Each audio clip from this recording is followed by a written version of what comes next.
Hello दोस्तों, स्वागत है आपका एक बार फिर से जेएमएस एकेडमी में। तो जैसा कि प्यारे विद्यार्थियों, आप लोगों को पता है कि हम लोग डेली शाम को कक्षा 10 के विद्यार्थियों के लिए, जो विद्यार्थी सामाजिक विज्ञान, जिनके परीक्षा में सामाजिक विज्ञान विषय आना है, एंड सामाजिक विज्ञान का हम लोग एक टॉपिक है जिसे बोलते हैं मैपिंग, ठीक है, जो कि आपके पेपर में 10 नंबर का पूछा जाता है। कितने नंबर का? 10 नंबर का पूछा जाता है। इसको हम लोग पढ़ रहे हैं, जिसमें से हम लोगों ने लगभग क्लास की बात करते हैं तो 3 क्लास ऑलरेडी कर चुके हैं, ठीक है। कितनी क्लास को कर चुके हैं? 3 क्लास को कर चुके हैं, जिसमें हम लोगों ने डिस्कस किया। पहले नंबर पर हमने डिस्कस किया दिशा का ज्ञान, और इसी में हमने डिस्कस किया दूसरा टॉपिक भारत का मानचित्र, ठीक है। किसका? भारत का मानचित्र। और इसी के साथ हमने बात किया अपने तीसरे टॉपिक की, भारत के राज्य एवं उनकी राजधानी। भारत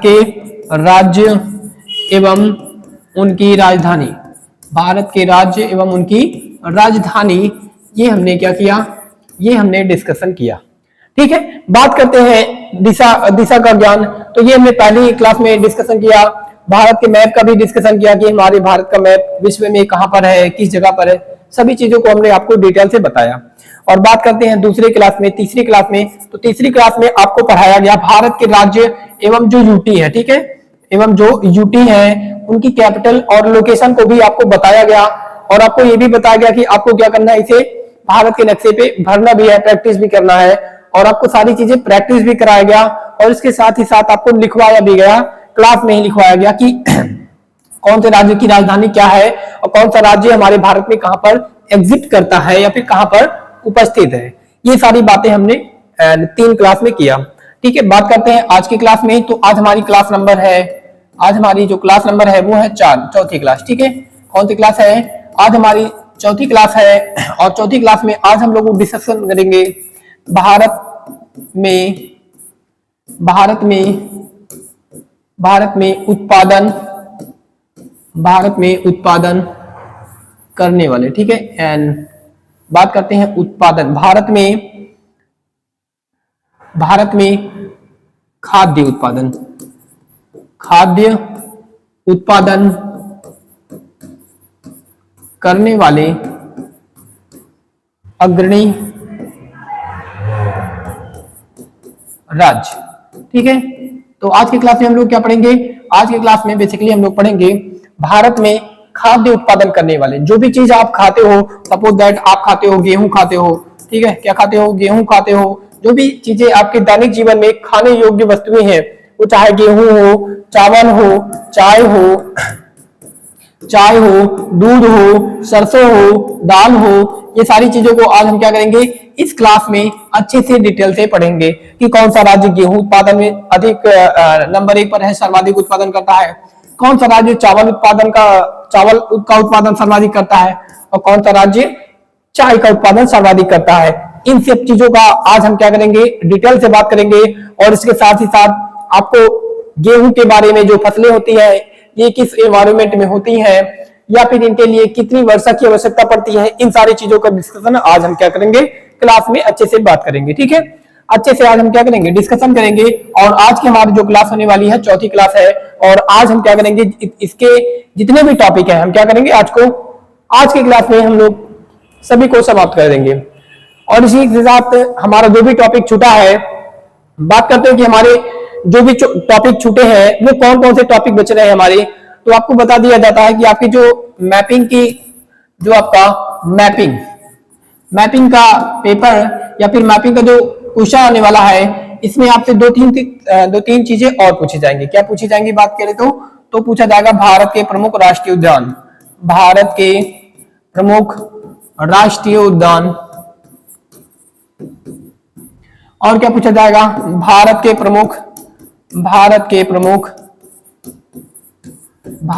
प्रमुख बांध, जो नदियों के ऊपर बांध बनाए गए हैं, ये भी आपके एग्जाम में पूछा जाता है। जिनकी लोकेशन आपको क्या करना है, पढ़ना है, जिनके बारे में आपको पढ़ना है। बात करते हैं और क्या पूछा जाता है, तो भारत के प्रमुख कारखाने पूछे जाते हैं, लौह संयंत्र पूछे जाते हैं। भारत के प्रमुख स्टील भारत के प्रमुख लौह या इस्पात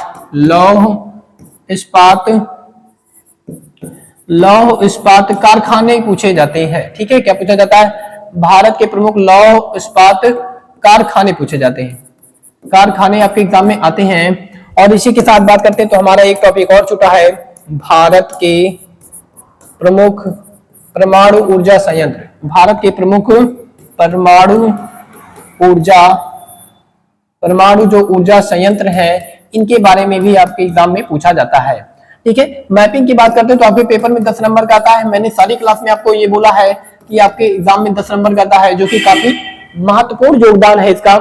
ठीक है, तो आज की क्लास में हम लोग डिस्कशन करेंगे केवल और केवल भारत में खाद्य उत्पादन, खाने वाली वस्तुओं का उत्पादन करने वाले अग्रणी राज्यों की बात करेंगे। ठीक है, और आज की जो क्लास होने वाली है थोड़ा सा लॉन्ग होने वाली है। और इसी के साथ नेक्स्ट क्लास में हम लोग जो भी टॉपिक बच रहा है उस टॉपिक को हम लोग डिस्कशन करेंगे। प्यारे दोस्तों, आपको बता दिया जाता है कि जो भारत में जो फसलें होती हैं, भारत में थोड़ा सा हम डिस्कशन कर लेते हैं कि भारत एक क्या है। भारत पूरे न केवल हमारे एशिया में, पूरे विश्व में क्या करता है, एक कृषि प्रधान देश है। क्या है? एक कृषि प्रधान देश है। प्रधान क्या होता है? तो बात करते हैं प्रधान की, तो देखो प्रधान किसे बोला जाता है? प्रमुख। ठीक है, प्रधान का मतलब होता है प्रमुख या मुख्य। प्रधान का मतलब क्या होता है? यहाँ पर प्रधान का मतलब मुख्य। तो भारत या शीर्ष, मुख्य या शीर्ष, इन शब्दों के से भी हम क्या कर सकते हैं, जान सकते हैं कि भारत पूरे विश्व में क्या करता है, एक बहुत ही मुख्य या शीर्ष या एक बहुत ही प्रमुख देश है। कृषि का मतलब होता है जो भी खेती बाड़ी की जाती है, उससे जो भी चीज उत्पन्न किया जाता है, उसको पूरे विश्व में क्या किया जाता है, भारत के द्वारा एक्सपोर्ट भी किया जाता है। और पूरे विश्व में चाइना, अमेरिका जैसे ये प्रमुख कृषि देश है, इस तरीके का भारत भी क्या एक बहुत ही प्रमुख देश है। ठीक है, और बात करते हैं कृषि भारतीय अर्थव्यवस्था की रीढ़ है। रीढ़ का मतलब होता है कि भारत की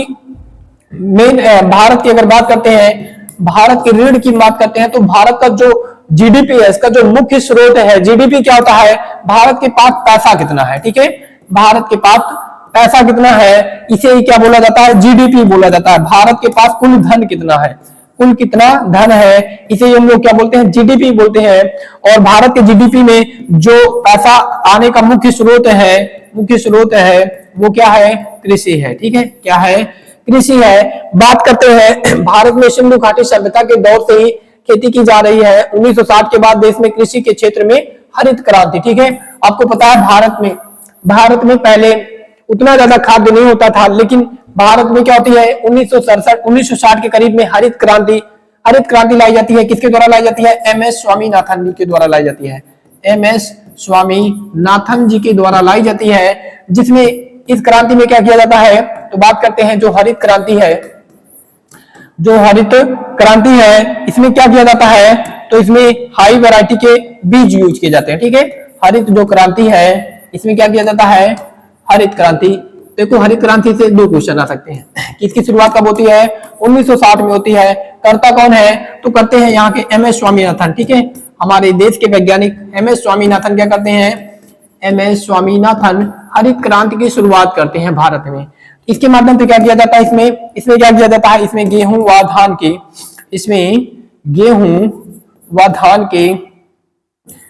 धान के हाई वैरायटी के, ठीक है, हाइब्रिड जिसे बोला जाता है, हाई वैरायटी या जिसे हाइब्रिड नाम दे सकते हो, हाइब्रिड बीज का इस्तेमाल किया जाता है। हाइब्रिड बीज का इस्तेमाल किया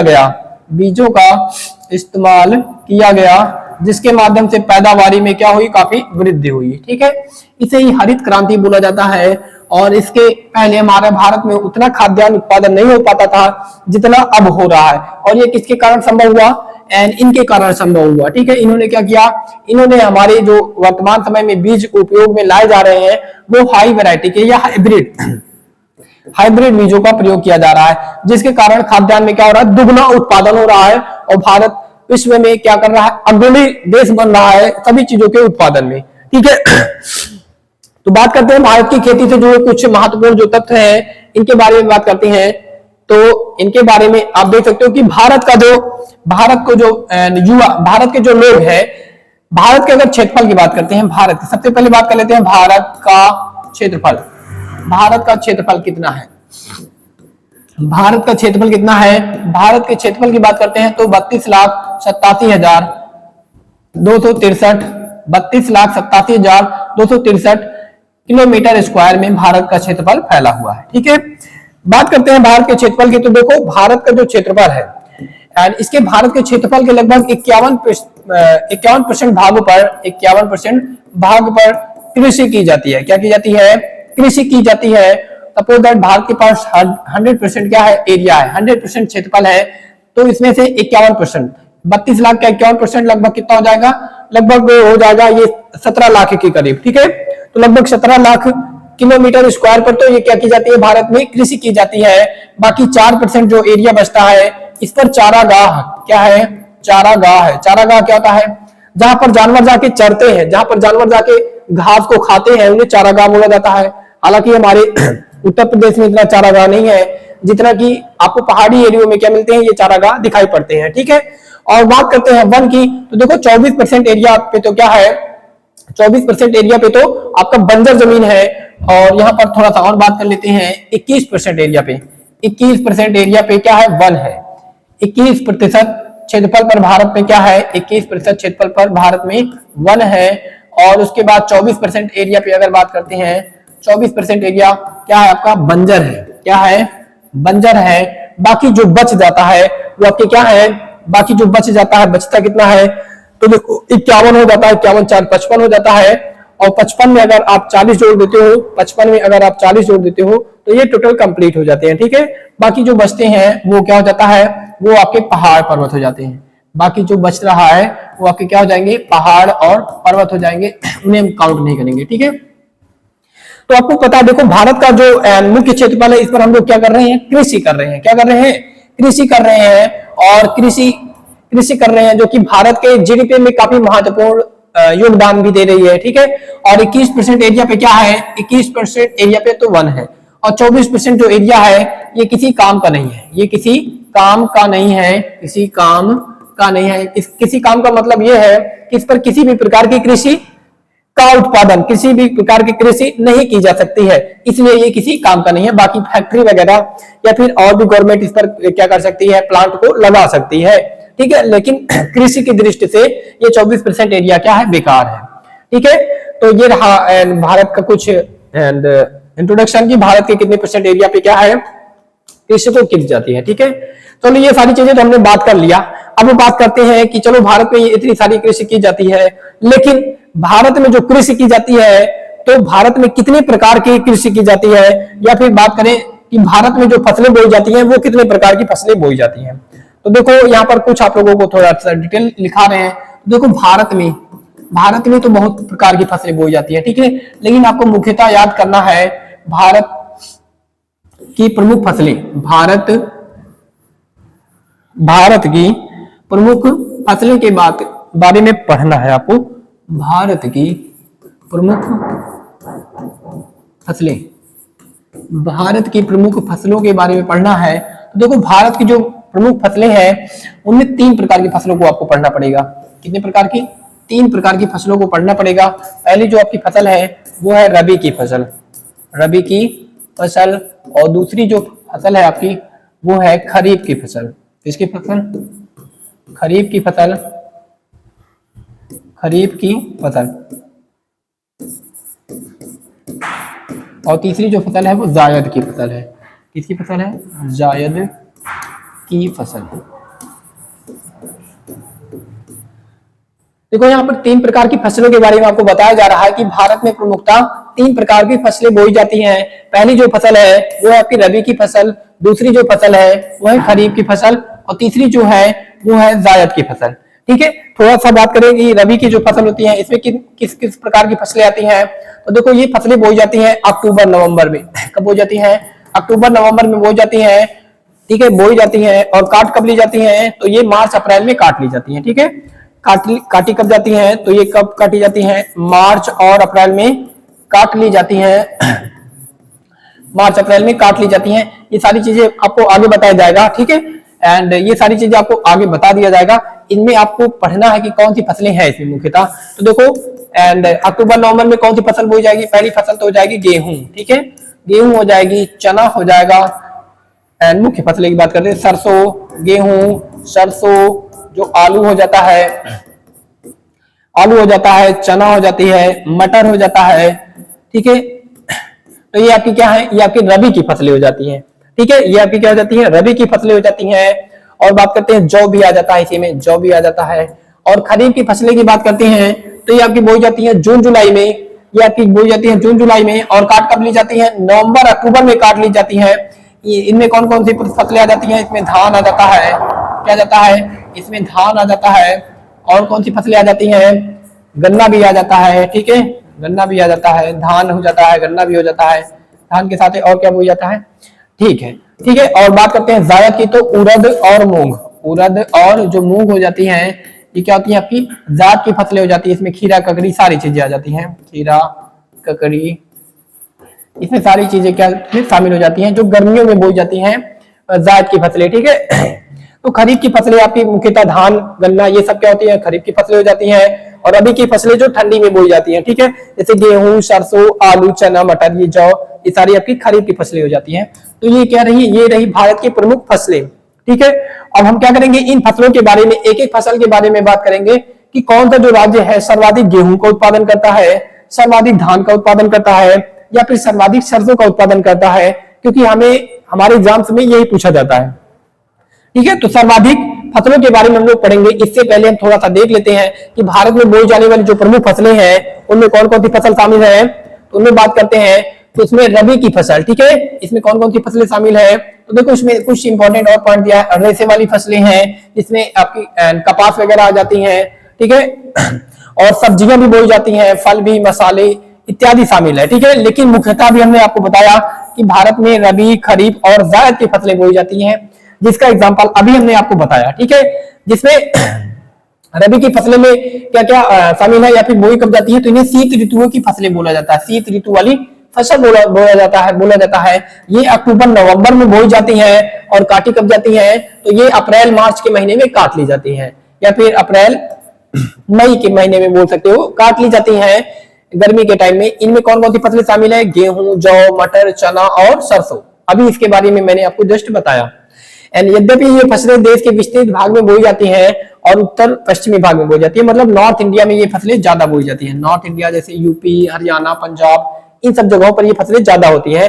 देखो अगर बात करते हैं सर्वाधिक जो रबी की फसलें उत्पादन करने वाले राज्य हैं उसमें यूपी है, पंजाब है, हरियाणा है, ठीक है। गेहूं और अन्य रबी फसलों के उत्पादन के लिए महत्वपूर्ण राज्य है, ठीक है। इसी के साथ एंड खरीफ फसलें के बारे में थोड़ा सा बात करें तो खरीफ फसलें अभी हमने बताया ये बोई कब जाती है, तो ये बोई जाती है आपके जुलाई और अगस्त महीने में। कब बोई जाती है, ये बोई जाती है जुलाई और अगस्त महीने में, ठीक है। और काटी कब जाती है, काट ली जाती है नवंबर और दिसंबर, अक्टूबर या नवंबर महीने में काट ली जाती है, ठीक है। और इसे बात करते हैं तो ये ये गर्मी के समय में बोई जाने वाली फसलें हैं। इसमें मुख्य जो फसलें हैं वो चावल है, मक्का है, ज्वार है, बाजरा है, ठीक है, अरहर है, मूंग है, उड़द, कपास। हालांकि ये जो उड़द, मूंग है ये सब आपकी जायद की भी फसलें हैं, इसमें कपास, जूट और मूंगफली भी शामिल है, ठीक है। जायद की फसलें की बात करते हैं तो देखो रबी और खरीफ फसल की ऋतुओं के बीच जो गर्मी का टाइम होता है, जैसे तरबूज एंड खरबूजे, ये सब जो होते हैं इन्हें जायद की फसलें बोला जाता है। इसमें कुछ सब्जियां भी शामिल हैं, ठीक है, इसमें कुछ सब्जियां भी शामिल है। एंड इन सब फसलों को क्या बोला जाता है जायद की फसलें, ठीक है। और ये गन्ना आपकी क्या है, गन्ना आपकी नगदी फसल है, ठीक है। तो इतना कुछ हमने क्या किया, देखा। अब हम क्या करेंगे एक एक फसलों के बारे में हम लोग क्या करेंगे, डिटेल से पढ़ेंगे कि कौन सा राज्य जो है वो कौन सा राज्य है इसके उत्पादन में अग्रणी स्थान है या फिर सर्वाधिक इसका उत्पादन करता है, ठीक है, भारत में। इसकी बात हम क्या करेंगे अब आगे करेंगे, ठीक है। तो चलिए बात करते हैं पहले की बात करते हैं गेहूं आपको पता है, आप लोग जो रोटी खाते हो या फिर जो ब्रेड वगैरह बनता है वो सब गेहूं से ही बनता है, ठीक है। इससे बनता है, गेहूं से बनता है।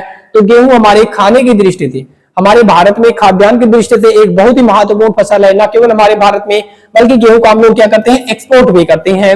और बात करें भारत का विश्व में क्या स्थान है, तो भारत आपको पता है चीन के बाद भारत दूसरा स्थान रखता है पूरे वर्ल्ड में गेहूं उत्पादन में, ठीक है। तो इसलिए गेहूं हमारे लिए काफी महत्वपूर्ण फसल हो जाती है, सभी लोगों ने देखा होगा, क्योंकि सभी ऑलमोस्ट नॉर्थ इंडिया, उत्तर भारत के सभी स्टेट क्या करते हैं, इसका उत्पादन करते हैं। ठीक है, तो बात करते हैं, देखो इसके लिए जलोढ़ मिट्टी सर्वोत्तम होती है। जलोढ़ मिट्टी, मिट्टी का प्रकार आपको पढ़ाया जाएगा या फिर आप कभी भी पढ़ोगे मिट्टी, तो भारत में कई प्रकार की मिट्टियां पाई जाती हैं, जिसमें काली मिट्टी, जलोढ़ मिट्टी, लैटेराइट मिट्टी, ये सब मिट्टियां शामिल है। ठीक है, चीन के बाद भारत पूरे वर्ल्ड में गेहूं उत्पादन में दूसरा स्थान रखता है। ठीक है, ये अभी हमने जस्ट आपको बताया कि पूरा भारत, पूरे विश्व में भारत का दूसरा स्थान है। पहले नंबर पे कौन है? पहले नंबर पे चाइना है।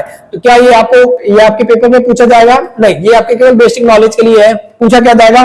पूछा जाएगा उत्पादक राज्य। क्या पूछा जाएगा? प्रमुख उत्पादक राज्य। तो देखो, गेहूं की खेती सिंचाई के द्वारा होती है, ये तो सभी को पता है। ठीक है, और गेहूं के लिए आपको पता है ज्यादा सिंचाई की आवश्यकता नहीं पड़ती है जितना धान को पड़ती है। तो गेहूं कम पानी वाली फसल होता है। ठीक है, कम पानी वाली फसल होती है, जहां सिंचाई की सुविधा अच्छी होती है। हालांकि इसे 2-3 पानी में ये क्या होता है, आपका गेहूं तैयार हो जाता है, लेकिन धान को इससे ज्यादा पानी की आवश्यकता पड़ती है। ठीक है, बात करते हैं गेहूं उत्पादन की। तो देखो, गेहूं का जो सर्वाधिक उत्पादन करता है वो हमारा उत्तर प्रदेश करता है। तो पहले नंबर पर अपना यूपी हो जाता है।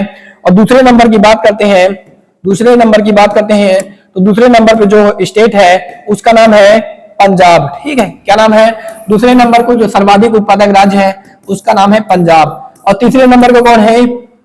तो तीसरे नंबर का जो सर्वाधिक गेहूं उत्पादन राज्य है उसका नाम है हरियाणा। ठीक है, क्या नाम है? हरियाणा क्या करता है? तीसरे नंबर का सर्वाधिक गेहूं उत्पादक राज्य है। बाकी फिर राजस्थान, मध्य प्रदेश, बिहार है, लेकिन इनको हमें याद नहीं करना है। ठीक है, इनको हमें याद नहीं करना, हमें केवल 3 ही याद करना है। कोई भी फसल आप पढ़ते हो केवल 3 याद रखो। तो पहले नंबर पे यूपी है, दूसरे नंबर पे पंजाब है, तीसरे की बात करते तो हरियाणा है। ठीक है, सबसे ज्यादा यूपी वाले गेहूं खाते भी हैं। ठीक है, और हरियाणा वाले, पंजाब वाले भी गेहूं खाते हैं और चावल ज्यादा नहीं खाते हैं। इसी के साथ हम आगे बढ़ते हैं और आगे हम बात करते हैं अपने चावल, जिसे हम लोग धान भी बोलते हैं। और आपको पता है, एंड साउथ इंडिया वाले तो खाते ही हैं चावल ज्यादा, इसके साथ ही बिहार वाले और यूपी वाले सभी लोग चावल का सेवन क्या करते हैं? ज्यादा करते हैं। ठीक है, लेकिन क्या ये चावल जो फसल है, चावल फसल के बारे में भी बात करें तो भारत विश्व में दूसरा स्थान रखता है चावल उत्पादन में। गेहूं उत्पादन में भी दूसरे स्थान पे है कौन? भारत हमारा। और चावल उत्पादन में भी चाइना के बाद हमारा भारत दूसरा स्थान रखता है, और सर्वाधिक खपत भी भारत भी करता है। ठीक है, तो सभी लोगों ने इसे देखा भी होगा घर पे। एंड वर्तमान समय में धान की पिटाई भी चल रही है। इसे क्या करते हैं? एंड इसे पहले छोटे से क्यारी में बोते हैं, उसके बाद इसे उखाड़ कर खेत में लगाया जाता है। ठीक है, सभी लोगों का इसके प्रोसेस देखा भी होगा। तो देखो, ये उष्ण कटिबंधीय फसल है। क्या है? एक उष्ण कटिबंधीय फसल है। उष्ण कटिबंधीय क्या होता है? जिसे अधिक तापमान और अधिक पानी की आवश्यकता पड़ती है। ठीक है, एंड इस धान को अधिक तापमान, मतलब इसे अधिक ताप की जरूरत पड़ती है, अधिक पानी की जरूरत पड़ती है, तो इसलिए ये एक उष्ण कटिबंधीय फसल है। ठीक है, अधिक वर्षा की जरूरत भी इसे पड़ती है। और बात करें देश में कुल बोई गई जो भूमि है का 23%, कितना परसेंट? 23% जो है वो भूभाग पर क्या बोई जाती है? ये फसल बोई जाती है। और 35% भूभाग पर गेहूं बोया जाता है। ठीक है, 35% भूभाग पर गेहूं बोया जाता है और 23% भूभाग पर धान बोया जाता है। विश्व का कुल चावल क्षेत्र का 28% भारत में होता है। ठीक है, भारत में होता है, जबकि उत्पादन में चीन के बाद भारत का दूसरा स्थान है। देखो, भारत जो है वो किसी भी फसल में, दूध को आप छोड़ देते हो, दूध का छोड़ देते हो, या फिर 2-3 फसलें और उन्हें छोड़ देते हो, तो चाइना हर एक चीज में क्या टॉप लेवल पर है। भारत हमारा चाइना के बाद दूसरे नंबर पर है। ठीक है, अग्रणी राज्य की बात करते हैं तो देखो, पश्चिम बंगाल क्या करता है? धान का उत्पादन या चावल का उत्पादन सर्वाधिक करता है। इसके बाद हमारा यूपी है, फिर उसके बाद पंजाब है। इसे आपको क्या करना है? आगे जब हम प्रैक्टिस करवाएंगे तो आपको बताना भी है कि कौन सा राज्य। हम आपको क्या करेंगे? हम आपको फसलों का नाम दे देंगे और आपको 3 राज्य बताना होगा कि कौन से राज्य जो है इसका उत्पादन सर्वाधिक करते हैं। टॉप 3 राज्य आपको बताना पड़ेगा। ये हम आगे वाली क्लास में क्या करेंगे? सारे टॉपिक समाप्त होने के बाद इसे हम आपसे प्रैक्टिस करवाएंगे। ठीक है, तो देखो, धान की चावल उत्पादन में पश्चिम बंगाल पहले स्थान पर, दूसरे नंबर पर उत्तर प्रदेश और तीसरे नंबर पर पंजाब। अभी हमने गेहूं की बात किया, तो गेहूं के बारे में आपको बताओ, गेहूं के बारे में कौन कौन से हैं? उत्तर प्रदेश, पंजाब और हरियाणा। ठीक है, अगली हमारी जो फसल है वो है गन्ना। ये एक खरीफ की फसल है या फिर जायद की फसल भी बोल सकते हो, जो कि जून जुलाई में बोई जाती है। ठीक है, इसे नगदी फसल भी बोला जाता है। क्या बोला जाता है? इसे नगदी फसल भी बोला जाता है। और बात करते हैं गन्ना की, तो आपको पता है ब्राजील के बाद ब्राजील के बाद सबसे ज्यादा, या फिर बात करते हैं ये जो गन्ना है सॉरी, ब्राजील और भारत, ब्राजील और भारत ये क्या करते हैं, ब्राजील और भारत जो है ये विश्व में सबसे ज्यादा गन्ना का उत्पादन करते हैं, विश्व में सबसे ज्यादा गन्ना का उत्पादन करते हैं, इसलिए सबसे ज्यादा चीनी का उत्पादन भी यही दोनों देश करते हैं, और सबसे ज्यादा चीनी की खपत भी भारत में होती है, आपको पता ही है। ठीक है, तो देखो गन्ना, विश्व का 40% गन्ना भारत में उत्पादित किया जाता है। हालांकि ये जो नंबर है वेरी करता रहेगा, कभी भी भारत पहले आ सकता है, ठीक है, और दूसरे नंबर पर ब्राजील आ सकता है, तो ये नंबर वेरी करता रहेगा, ऊपर नीचे होता रहेगा, तो ये सब रिपोर्ट के अनुसार बदलता रहता है। ठीक है, इसके लिए देखो आर्द्र नम जलवायु चाहिए, 200 सेंटीमीटर वाली वर्षा चाहिए, जिससे आर्द्र, जिसके कारण इसमें शर्करा की मात्रा को बढ़ोतरी मिलती है। ठीक है, तो गन्ने के लिए अधिक पानी की आवश्यकता पड़ती है, आपको पता ही है। ठीक है, तो देखो भारत में जो गन्ना का उत्पादन करने वाले सर्वाधिक राज्य है उसमें उत्तर प्रदेश टॉप लेवल का है। आप उत्तर प्रदेश के नॉर्थ में जब जाते हो तो मेरठ साइड आप देखते हो कि मेरठ साइड यहाँ पर गन्ने का उत्पादन ज्यादा किया जाता है, जिसके कारण भारत में सर्वाधिक, अगर चीनी मिल की बात करते हैं तो उत्तर प्रदेश में ही आपको मिलती है। ठीक है, दूसरे नंबर की बात करते हैं तो महाराष्ट्र है, और तीसरे नंबर की बात करते हैं तो कर्नाटक। ये हमारे भारत के अग्रणी राज्य हैं जो क्या करते हैं, गन्ना का सर्वाधिक उत्पादन करते हैं। पहले नंबर पर है यूपी, दूसरे नंबर पर है महाराष्ट्र, तीसरे नंबर पर कौन है, तीसरे नंबर पर है आपका कर्नाटक, फिर चौथे नंबर पर कौन है, चौथे नंबर पर आपके तमिलनाडु, आंध्र प्रदेश, ये सारे राज्य आ जाते हैं। ठीक है, तो ये हमारे गन्ना अग्रणी उत्पादक राज्य हैं। और इसी के साथ हम अगली फसल की ओर बात करते हैं, तो अगली हमारी जो फसल है वो चाय है। क्या है, चाय है, और चाय आपको पता है, चाय एक इतना महत्वपूर्ण फसल है कि सर्वाधिक अगर बात करते हैं तो चाय का खपत भारत में होती है। ठीक है, सर्वाधिक चाय पीने वाले जो लोग हैं वो कहां पर है, भारत में ही है। कहां पर है, भारत में ही है। चाय एक चीनी शब्द है। ठीक है, चाय एक चीनी शब्द है, और बात करते हैं चाय फसल की उत्पत्ति भी चीन से ही हुई थी। कहां से हुई थी, चीन से हुई थी। और चाय के लिए क्या होती है, चाय के लिए अधिक लगभग 150 से 200 सेंटीमीटर की तो वर्षा की आवश्यकता पड़ती है। ठीक है, एंड 150 से 200 सेंटीमीटर वर्षा की आवश्यकता पड़ती है। लेकिन एंड ये जो चाय है एंड ये कुछ इस प्रकार के ढलान वाले एरिया पे होती है, इसको पानी की आवश्यकता पड़ती है, लेकिन पानी इनके पेड़ में भरा ना रहे। ठीक है, पानी जैसे आए वैसे निकल जाए, मतलब ये ढलान वाले क्षेत्रों में ये इन फसल का उत्पादन किया जाता है। ढलान वाले क्षेत्र कहां पर पाए जाएंगे, जहां पर पहाड़ी एरिया रहेगा। ठीक है, जहां पर पहाड़ी एरिया रहेगा वहां पर इन फसलों का उत्पादन किया जाएगा। और आपको पता है कि नॉर्थ इंडिया का जो मिडिल इंडिया है, या फिर उत्तर प्रदेश, पंजाब, हरियाणा, तो यहाँ पर आपको पहाड़ी एरिया नहीं मिलेगा। मिलेगा कहां पर मिलेगा, ये आपको एंड मिलेगा ईस्ट में मिलेगा, मतलब पूरब में मिलेगा, या फिर आप चले जाओगे कहां पर, या फिर आप चले जाओगे हिमाचल प्रदेश, उत्तराखंड, यहाँ पर है। ठीक है, तो भारत के जो अग्रणी राज्य है चाय उत्पादक, तो वो आपको पूरब वाले मिलेंगे। ठीक है, देखो एंड ये जो ब्रिटिशर्स थे हमारे यहाँ राज कर रहे थे, इन्होंने क्या, ये लोग क्या कर रहे थे, चीन से मंगा के इसे एंड अच्छे से यूज कर रहे थे। फिर धीरे धीरे भारत को भी क्या हो गया, इसकी लत लग गई। ठीक है, और अब भारत में ये सर्वाधिक उत्पादित किया जाता है, और ये भारत में चीन के बाद ये मेरे हिसाब से भारत का दूसरा स्थान भी है। ठीक है, वर्ल्ड में चाय उत्पादन में। इसके लिए 150 सेंटीमीटर से 250 सेंटीमीटर की वर्षा होती है, और 25 डिग्री से 30 डिग्री सेल्सियस टेम्परेचर होना चाहिए।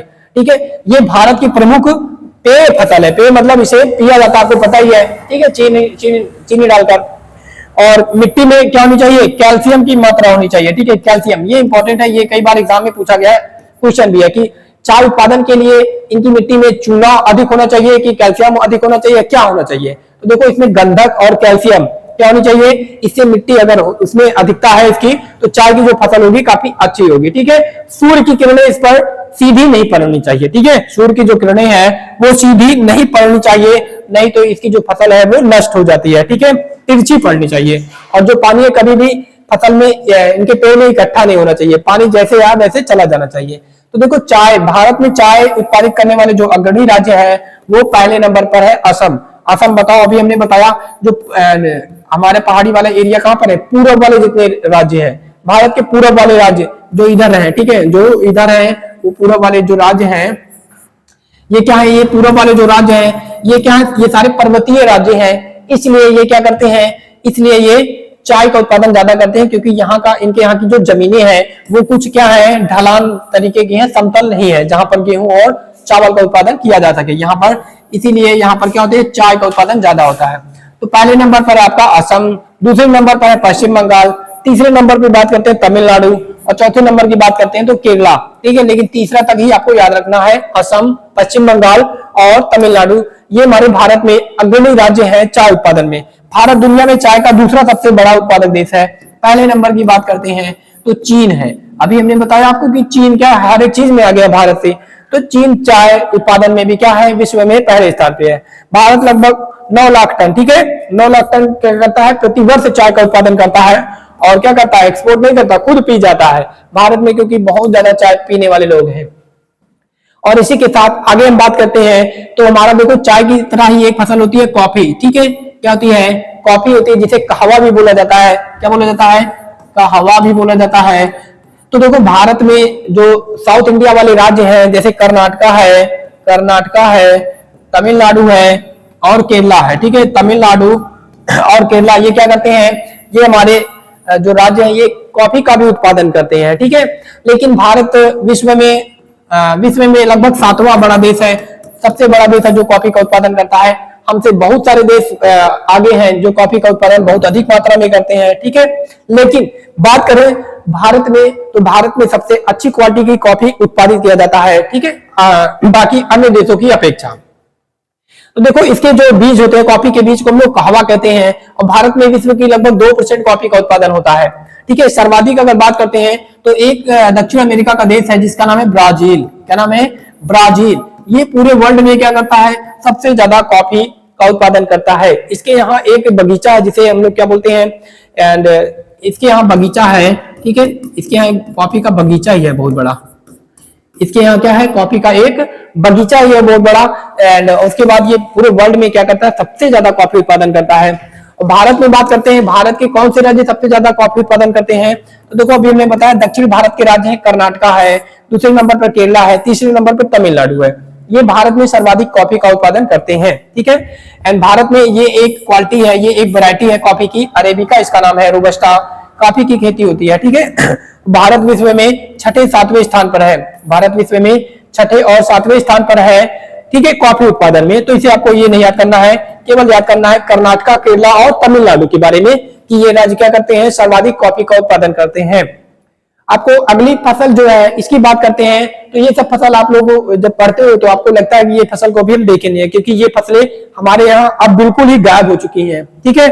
और बात करते हैं, लेकिन इन फसलों का हमारे कपड़ा उद्योग में काफी महत्वपूर्ण योगदान है, ठीक है। कपड़ा उद्योग में काफी महत्वपूर्ण योगदान है। और आपको पता है कि हमारे जो पश्चिम की तरफ के राज्य हैं, जहां वो महाराष्ट्र हो या गुजरात हो, ठीक है, महाराष्ट्र हो या गुजरात हो, ये क्या करते हैं, यहाँ पर आपको कपड़ा की जो उद्योग की कंपनियां अधिक मिलेंगी, ठीक है। क्यों मिलेंगी, क्योंकि यहाँ पर इन फसलों का उत्पादन ही अधिक मात्रा में किया जाता है, ठीक है। तो इस फसल का यूज कहां पर किया जाता है, तो अभी हमने बताया इस फसल का यूज कहां पर किया जाता है, कपड़ा बनाने में, ठीक है, कपड़ा बनाने में। वो किसी भी प्रकार का कपड़ा हो, वो सब ये कपास की जो फसलें होती है इन्हीं से बनाया जाता है, ठीक है। तो इसकी बात करते हैं कपास की, तो कपास काफी महत्वपूर्ण फसल है, ठीक है। देखो कपास उत्पादन के लिए काली मिट्टी चाहिए, ठीक है। क्या चाहिए, काली मिट्टी चाहिए, जो कि महाराष्ट्र वगैरह में काफी अधिक मात्रा में पाई जाती है। काली मिट्टी की बात करते हैं तो इसमें सिलिका वगैरह की मात्रा अधिक होती है। और कपास के लिए देखो 50 से 100 सेंटीमीटर वर्षा की आवश्यकता पड़ती है, मतलब ज्यादा वर्षा की आवश्यकता नहीं पड़ती है। और इसके लिए ओला वगैरह, ठीक है, ओला दिन साफ होना चाहिए, स्वच्छ, ये सारी चीजें। तो एंड किसी भी फसल के लिए मैं आपको क्या करना, आपको केवल फसल के बारे में याद करना है कि कौन सा राज्य कौन सी फसल को अग्रणी ज्यादा उत्पादित करता है, ये याद करना, ठीक है। तो देखो जो इसे सफेद सोना भी बोला जाता है, क्या बोला जाता है, सफेद सोना भी बोला जाता है। और यह एक रेशेदार फसल होती है, जूट भी होता है, कपास भी होती है। सर्वाधिक अगर उत्पादन की बात करते हैं तो गुजरात, महाराष्ट्र, ये दोनों राज्य हैं वो ऊपर नीचे आते रहते हैं, ठीक है। कभी ये आगे चला जाता है, कभी ये पीछे आ जाता है, लेकिन ये क्या है, हमारे भारत के कपास उत्पादन करने वाले अग्रणी राज्य हैं। तो टॉप 3 आपको याद करना है, तेलंगाना पहले नंबर पर, गुजरात है दूसरे नंबर पर, महाराष्ट्र है तीसरे नंबर पे बात करते हैं तो तेलंगाना राज्य है, ठीक है। ये हमारे कपास उत्पादित करने वाले अग्रणी राज्य हैं। अगली फसल की बात करते हैं तो इस फसल को हम लोग जूट बोलते हैं। जूट जो कि एक रेशेदार फसल है, जो कि रस्सी बनाने वगैरह के भी काम आती है, ठीक है। तो ये भी फसल हमारे, आपको पता है दैनिक जीवन में बहुत सारी वस्तुएं हैं जो इनसे बनाई जाती हैं। तो इस फसल की बात करते हैं तो इस फसल के लिए कपास से अधिक थोड़ा वर्षा की आवश्यकता पड़ती है, लगभग 100 से 200 सेंटीमीटर। ठीक है, और ये जलोढ़ मिट्टी में पाई जाती है, और जलोढ़ मिट्टी आपको पता है ये आपकी नदियों के बगल में ही पाई जाती है, जिसमें आपकी 2 प्रकार की जलोढ़ मिट्टियां होती हैं। ठीक है, और इसे क्या क्या बनाई जाती है, रस्सी बनाई जाती है, टाट, बोरियां, ये सब इसी फसल से बनाई जाती है, जिसे जूट बोला जाता है। हालांकि हमारे उत्तर प्रदेश वगैरह में ये फसल दिखाई नहीं पड़ती है। लेकिन अगर बात करते हैं इन फसलों के उत्पादन की, तो भारत में सर्वाधिक उत्पादन कौन करता है, पश्चिम बंगाल इस फसल का उत्पादन करता है। पश्चिम बंगाल, अभी आपने पढ़ा कि पश्चिम बंगाल चाय उत्पादन में भी दूसरे स्थान पर है। ठीक है, दूसरे स्थान पर चाय उत्पादन में भी है। और यहाँ आ गया जूट, तो जूट उत्पादन में भी पश्चिम बंगाल पहले नंबर पे है। दूसरे की बात करते हैं तो असम क्या करता है, जूट उत्पादित करने वाला दूसरा सबसे बड़ा राज्य है। और तीसरे राज्य की बात करते हैं तो उत्तर प्रदेश के जस्ट बगल एक राज्य है जिसका नाम बिहार है। ठीक है, तो पहले नंबर पर पश्चिम बंगाल, दूसरे नंबर पर असम और तीसरे नंबर पर बिहार। जूट उत्पादन में ये क्या है, आपके अग्रणी राज्य है। और चौथे नंबर पर आपका उड़ीसा भी लगा हुआ है। ठीक है, अगली फसल की बात करते हैं। ये जो फसल है ये न केवल हमारे भारत के लिए बल्कि पूरे वर्ल्ड में सबसे अधिक यूज की जाने वाली अगर बात करते हैं फसल की, तो ये रबड़ ही है। ठीक है, क्योंकि इस रबड़ का प्रयोग हमारी जो मोटर व्हीकल या जो भी गाड़ियां हैं इनके टायर बनाने में भी इसी रबड़ का प्रयोग किया जाता है। ठीक है, और ये रबड़ किससे प्राप्त होती है, हमें पेड़ों से प्राप्त होती है। विश्व में अगर बात करते हैं तो थाईलैंड विश्व में पहला स्थान रखता है। थाईलैंड विश्व में पहला स्थान रखता है रबड़ उत्पादन में। ठीक है, और हमारे भारत में सर्वाधिक रबड़ का उत्पादन अगर बात करते हैं तो केरला वगैरह राज्य क्या करते हैं, एंड केरला जो राज्य है ये सारे क्या करते हैं, सर्वाधिक रबड़ का उत्पादन करते हैं। ठीक है, और ये एक बगानी फसल है क्योंकि इसका जो रबड़ है इसमें एक दूध निकलता है। ठीक है, दूध निकलता है, एंड इस दूध से क्या बनाया जाता है, लेटेक्स बनाया जाता है। ये एक रबड़ का लेटेक्स बनाया जाता है, और इसी को फिर आगे चलकर इसमें क्या किया जाता है, इसमें कुछ रासायनिक अपक्रियाएं करके एंड जो रबड़ यूज होती है हमारे दैनिक जीवन में उन्हें बनाया जाता है। ठीक है, यहाँ पर लेटेक्स आप लोग लिख लेना, एंड लेटेक्स ये जो दूध निकाला जाता है इन्हें लेटेक्स भी बोला जाता है। ठीक है, ये एक शुद्ध रबड़ होती है। इसे कहां से निकाला जाता है, पेड़ों से निकाला जाता है। ठीक है, पेड़ों से इस दूध को निकाला जाता है। इसके बाद फिर हम लोग क्या करते हैं, थोड़ा सा रासायनिक अपक्रिया करके इसमें SO2 वगैरह मिक्स करके गर्म करते हैं। उसके बाद फिर हम लोग रबड़ बना लेते हैं और उसको फिर हम अनेक प्रकार की वस्तुएं बनाते हैं। ठीक है, और ये एक बगानी फसल है क्योंकि इसे हम लोग क्या करते हैं, पेड़ से प्राप्त करते हैं। पेड़ तो कुछ पेड़ इस तरीके का रहता है और इसमें हम लोग कटिंग कर देते हैं, नीचे कुछ लगा देते हैं, और ये जो इसमें का दूध निकलता है इसमें भर जाता है धीरे धीरे। ठीक है, इस तरीके से हम लोग क्या करते हैं, इसे निकालते हैं। बात करते हैं पूरे वर्ल्ड में, तो थाईलैंड अभी हमने बताया ये एक साउथ ईस्ट एशियन नेशन है, दक्षिण पूर्वी एशियाई देश है। ये क्या करता है, पूरे विश्व में सबसे ज्यादा रबड़ का उत्पादन करता है। और भारत की बात करते हैं तो भारत विश्व में चौथा स्थान रखता है रबड़ उत्पादन में। भारत के अगर राज्य की बात करते हैं तो केरला क्या करता है, सबसे ज्यादा रबड़ का उत्पादन करता है। दूसरे नंबर की बात करते हैं तो तमिलनाडु, और तीसरे नंबर की बात करते हैं तो हमारा एक केंद्र शासित प्रदेश है जिसका नाम अंडमान और निकोबार है। तो पहले नंबर पर केरला, दूसरे नंबर पर तमिलनाडु और तीसरे नंबर का अंडमान और निकोबार। आ जाते हैं अपने अब कुछ ऐसी फसलें जो कि हमारी रबी और खरीफ फसलों के साथ साथ मिला के खाई जाती हैं, है ना, जो कि काफी इंपॉर्टेंट या महत्वपूर्ण रोल निभाती हैं। जैसे मसाले हो जाते हैं, दालें हो जाती हैं, ठीक है, और आलू हो जाता है। ये सब जो फसलें होती हैं ये काफी महत्वपूर्ण फसलें होती है। बिना इनके आपका जो भोजन है वो पूर्ण नहीं होता है। बात करते हैं दालें की, तो पूरे विश्व में हमारा भारत है पूरे विश्व में सबसे ज्यादा दालों का उत्पादन करता है। विश्व में पहला स्थान है, चाइना को भी पीछे कर दिया। बात करते हैं खपत की, तो देखो भारत जो करता है सबसे ज्यादा खाता भी है। ठीक है, खपत मतलब खाता भी है। पूरे विश्व में सबसे ज्यादा दाल कौन खाते हैं, तो हमारे भारत के लोग ही खाते हैं। ठीक है, सबसे ज्यादा दाल दूसरे देशों से मंगाता कौन है, तो हमारा भारत ही मंगाता है। ठीक है, सबसे ज्यादा दालों का इंपोर्ट हम लोग करते हैं, मंगाते हैं दूसरे देशों, और सबसे ज्यादा उत्पादित भी करते हैं, सबसे ज्यादा खाते भी हैं। ठीक है, तो इसमें कुछ प्रकार की दालें दिख रही होंगी। तो देखो दालें की बात करते हैं तो इसमें विभिन्न प्रकार की दालें आ जाती हैं। अरहर, मटर, मूंग, उड़द, राजमा, मैसूर, ये सब दाल के प्रकार होते हैं। ठीक है, भारत में अगर बात करते हैं सबसे ज्यादा उत्पादित करने वाले राज्य कौन है, तो देखो जो मध्य प्रदेश है। दाल की देखो, दाल फसल की एक खास बात ये होती है कि इन्हें ज्यादा पानी की आवश्यकता नहीं पड़ती है, ज्यादा पानी की आवश्यकता नहीं पड़ती है। इसका मतलब ये सारी फसलें वहां पर भी उत्पादित की जा सकेंगी जहां पर उतना अच्छा पानी की सुविधा नहीं रहेगी। तो देखो मध्य प्रदेश एक पथरीला या फिर उतना ज्यादा उतना ज्यादा उर्वरक वाली भूमि वाला जमीन वाला राज्य नहीं है, लेकिन फिर भी यहाँ पर देखो और इतना ना ही पानी की सुविधा भी है। ठीक है, तो देखो मध्य प्रदेश में इन फसलों का उत्पादन सर्वाधिक किया जाता है। इसी तरीके का महाराष्ट्र है, राजस्थान है और उत्तर प्रदेश है। ठीक है, तो पहला जो सबसे ज्यादा उत्पादित करने वाला राज्य है वो है मध्य प्रदेश दाल उत्पादन में, मध्य प्रदेश। दूसरा जो हमारा राज्य है वो महाराष्ट्र, तीसरा राज्य है राजस्थान। ये सारे राज्य क्या करते हैं, हमारे भारत में सर्वाधिक दाल का उत्पादन करते हैं। और देखो भारत क्या है, विश्व में प्रथम स्थान रखता है दाल उत्पादन में, और खाने में भी प्रथम स्थान रखता है, मंगाने में भी प्रथम स्थान रखता है। ठीक है, अगली हमारी जो फसल है उसका नाम है मक्का। ठीक है, मक्के की बात करते हैं तो मक्का उत्पादन में पूरे वर्ल्ड में सबसे ज्यादा मक्का उत्पादन कौन करता है, उत्तरी अमेरिका करता है। ठीक है, उत्तरी अमेरिका, सॉरी इसे बोला जाता है यूएसए बोला जाता है, संयुक्त राज्य अमेरिका बोला जाता है, संयुक्त राज्य अमेरिका बोला जाता है। ये पूरे विश्व में सबसे ज्यादा मक्का का उत्पादन करता है। ठीक है, हमारे अगर बात करते हैं भारत के कौन से राज्य सबसे ज्यादा उत्पादन करते हैं तो देखो मध्य प्रदेश। तो मध्य प्रदेश दो चीजों में आगे निकल गया है, एक तो दाल और दूसरा मक्का, एक तो दाल और दूसरा मक्का। ठीक है, तो दाल उत्पादन में मध्य प्रदेश सर्वाधिक। और अगर दो चीजों में अगर बात करें कौन है तो देखो यूपी भी दो चीजों में है, एक तो गेहूं उत्पादन में और दूसरा दूध उत्पादन में। तीसरे की बात करते हैं, तीसरे की अगर बात करते हैं तो यूपी और किन चीजों में आगे है तो गन्ना उत्पादन में। तो देखो यूपी तीन चीजों में आगे है और जो मध्य प्रदेश है वो दो चीजों में आगे निकल गया, एक तो दाल उत्पादन में, दूसरा मक्का उत्पादन में। उत्तर प्रदेश दूसरे नंबर पर है मक्का उत्पादन में, फिर आंध्र प्रदेश है अपना तीसरे नंबर पर। ठीक है, चौथे नंबर पर राजस्थान है।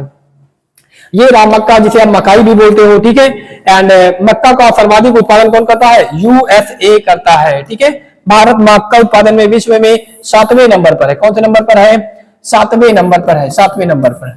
ठीक है, आगे बात करते हैं थोड़ा सा। तो देखो जौ, जो कि गेहूं के साथ आपको जौ आपने देखा होगा कि गेहूं की फसलों के बीच में थोड़ा गेहूं की बाली से थोड़ा लंबी बाली जो होती है आपने देखा होगा, गेहूं के बीच में कभी कभी उग आती है, उसे जौ बोला जाता है। ठीक है, क्या बोला जाता है, जौ भी बोला जाता है। और ये जो फसल है ये भी काफी महत्वपूर्ण भी फसल है। ठीक है, रबी की फसलें होती हैं, ये भी क्या होती है, रबी की फसलें होती हैं। और बात करते हैं जौ उत्पादन करने वाले जो हमारे अग्रणी राज्य है वो है राजस्थान। राजस्थान की अगर बात करते हैं तो राजस्थान क्या करता है, राजस्थान सरसों का भी उत्पादन सर्वाधिक करता है, सरसों का उत्पादन भी सर्वाधिक करता है। दूसरे नंबर पर जौ उत्पादित करने वाला राज्य उत्तर प्रदेश, मध्य प्रदेश तीसरे नंबर पे, चौथे नंबर पर बिहार है। ठीक है, उत्तर प्रदेश दूसरे नंबर पर मक्का उत्पादन में भी है। ठीक है, और जौ उत्पादन, और बात करते हैं जौ उत्पादन में। ठीक है, जौ उत्पादन में दूसरे नंबर पर यूपी है और पहले नंबर पर राजस्थान है। राजस्थान सरसों उत्पादन में भी है। बाजरा आ गया, बाजरा भी आपका कब बोया जाता है, बाजरा आपको पता है ये आपकी एक जात की फसल है। किसकी फसल है, ये आपकी खरीफ की फसल है, सॉरी खरीफ की फसल है जो कि गर्मी में बोई जाती है। ठीक है, बाजरा एक ऐसी फसल है जो ऐसे किसानों को विपरीत परिस्थितियों एवं सीमित वर्षा वाले क्षेत्रों में बहुत कम उर्वरकों की मात्रा के साथ, मतलब जहां की मिट्टी जो है कम उर्वरक वाली है वहां पर भी बाजरा उगाता है। ठीक है, और बात करते हैं बाजरा एक प्रोटीन ऊर्जा देने वाली फसल होती है, मतलब इसमें कार्बोहाइड्रेट वगैरह काफी अधिक मात्रा में उपस्थित होते हैं। और बात करते हैं भारत में सर्वाधिक बाजरे का उत्पादन करने वाले राज्य की, तो देखो राजस्थान तीन चीजों में आगे निकल गया, एक तो जौ उत्पादन में, दूसरा बाजरा उत्पादन में, तीसरा सरसों उत्पादन में। ठीक है, ये अब यूपी के बराबर आ गया। सरसों उत्पादन में भी राजस्थान ज्यादा है। ठीक है, नंबर 1 पर है जौ उत्पादन में, बाजरा उत्पादन में एंड सरसों उत्पादन में। दूसरे नंबर की बात करते हैं तो महाराष्ट्र दूसरे नंबर पर, और किस चीज में है तो कपास उत्पादन में महाराष्ट्र दूसरे नंबर पर है। उत्तर प्रदेश तीसरे नंबर पर है। ठीक है, क्या उत्पादन करने में तो बाजरा उत्पादन करने में। ठीक है, और आगे बात करते हैं मसाला। ठीक है, तो मसाला देखो, मसाला तो बहुत प्रकार के होते हैं, इसमें इलायची होता है, लौंग होती है, काली मिर्च होती है, बहुत प्रकार के इसमें मिक्सअप होते हैं। ठीक है, तो देखो ओवरऑल अगर देखोगे मसाला उत्पादन में तो मध्य प्रदेश पहले नंबर पर है, दूसरे नंबर पर राजस्थान है, तीसरे नंबर पर गुजरात है। मध्य प्रदेश की बात करते हैं तो मध्य प्रदेश अभी हमने बताया दाल उत्पादन में क्या है, दाल उत्पादन में सर्वाधिक है। ठीक है, दाल उत्पादन में क्या है, सर्वाधिक नंबर 1 पर है, राजस्थान दूसरे नंबर पर है, मसाला उत्पादन में तीसरे नंबर पर गुजरात है। भारत क्या करता है, पूरे वर्ल्ड में पहला नंबर स्थान रखता है मसाला उत्पादन में, पहला नंबर रखता है मसाला उत्पादन में भारत। मसाला अभी से नहीं, जब अंग्रेज आए थे 1498 ईस्वी में, जब वास्को डी गामा भारत आता है, ठीक है, कालीकट बंदरगाह पर केरला में आता है, तब वो क्या लेकर जाता है, मसाला ही लेकर जाता है अपने साथ। क्या लेकर जाता था? मसाला लेकर जाता है और वहां पर जाके बताता है कि भारत में एक ऐसी चीज है, भारत में एक ऐसी चीज है एंड जिसे आप मिला के जो मांस है खाओगे ना तो काफी अच्छा लगता है। तो वो ले जाता है और बढ़िया मांस के साथ पका के बढ़िया मिला के खाता है तो उसे काफी स्वादिष्ट लगता है। फिर वो अपने अन्य पड़ोसी देशों को भी बताता, फिर वो लोग भी आते हैं भारत में मसाला के व्यापार के लिए। इस तरीके से भारत के मसाला के मामले में भारत पूरे वर्ल्ड में फेमस हो जाता है, ठीक है, और फेमस हो जाता है, काफी अच्छा व्यापार होने लगता है। इसलिए भारत के जो राज्य हैं वो क्या करने लगते हैं? मसाले का उत्पादन सर्वाधिक करने लगते हैं, ठीक है। और बात करते हैं कि मसाले में जो भी चीजें हैं, जैसे काली मिर्च का उत्पादन सबसे ज्यादा कौन करता है? काली मिर्च का सर्वाधिक उत्पादन कौन करता है? केरला करता है, ठीक है। कर्नाटक करता है, दूसरे नंबर पर केरला, तीसरे नंबर पर असम है। इस तरीके से सारी चीजें हमने बता दिया है, लेकिन इन्हें आपको याद नहीं करना है। ओवरऑल याद करना है तो क्या याद करना है? मसाला उत्पादन। क्या याद करना है? मसाला उत्पादन में पहले नंबर पर मध्य प्रदेश है, दूसरे नंबर पर राजस्थान है और तीसरे नंबर पर गुजरात है, ठीक है। दुग्ध उत्पादन के बारे में हमने बताया कि भारत विश्व में पहले स्थान पे आ गया है दुग्ध उत्पादन में, ठीक है। डेनमार्क को पीछे कर भारत जो है दुग्ध उत्पादन में पूरे वर्ल्ड में नंबर 1 पर आ गया है भारत, पूरे वर्ल्ड में, ठीक है। दुग्ध उत्पादन में पूरे विश्व में भारत का अगर स्थान पूछा जाए तो पहला नंबर आ गया है। किसे पीछे छोड़ दिया है? तो डेनमार्क एक देश है यूरोप का, उसे पीछे छोड़ दिया है। और भारत के राज्यों की बात करते हैं तो उत्तर प्रदेश पहले नंबर पर है, दूसरे नंबर पर राजस्थान है, तीसरे नंबर पर मध्य प्रदेश है, ठीक है। फिर आगे चौथे नंबर पर हरियाणा है। ये सारे राज्य है, ठीक है। और बात करते हैं आगे थोड़ा सा, तो जो आज की क्लास है हम लोग यहीं पर क्या करेंगे? समाप्त करेंगे, विराम देंगे। और आगे की जो क्लास है हम लोग आगे के जो टॉपिक बच रहा है उसे हम लोग क्या करेंगे? नेक्स्ट क्लास में एंड पढ़ेंगे। अब हमारे पास ज्यादा टॉपिक बचा नहीं है, 2-3 टॉपिक बचे हैं, उन्हें हम लोग क्या करेंगे? 1 से 2 क्लास में अच्छे से कवर कर लेंगे, ठीक है। तो आज की क्लास को हम लोग यहीं पर क्या करेंगे? द एंड करेंगे। और इसी के साथ हम आप लोगों से मिलते हैं नेक्स्ट क्लास में। अगर आपने अभी तक चैनल को सब्सक्राइब नहीं किया तो चैनल को सब्सक्राइब कर लीजिए, ठीक है। चैनल को सब्सक्राइब कर लीजिए, ये आपके लिए ही है। और क्लास को अपने दोस्तों तक भी शेयर कर दीजिए, क्लास को अपने दोस्तों तक भी शेयर कर दीजिए ताकि उन्हें भी पता लग जाए कि कोई यूट्यूब पर टीचर है जो क्या कर रहा है? मैपिंग की क्लास को अच्छे से कवर कर रहा है, ठीक है। तो इसी के साथ हम अपनी क्लास को विराम देंगे। मिलते हैं नेक्स्ट क्लास में, तब तक के लिए जय हिंद, जय भारत।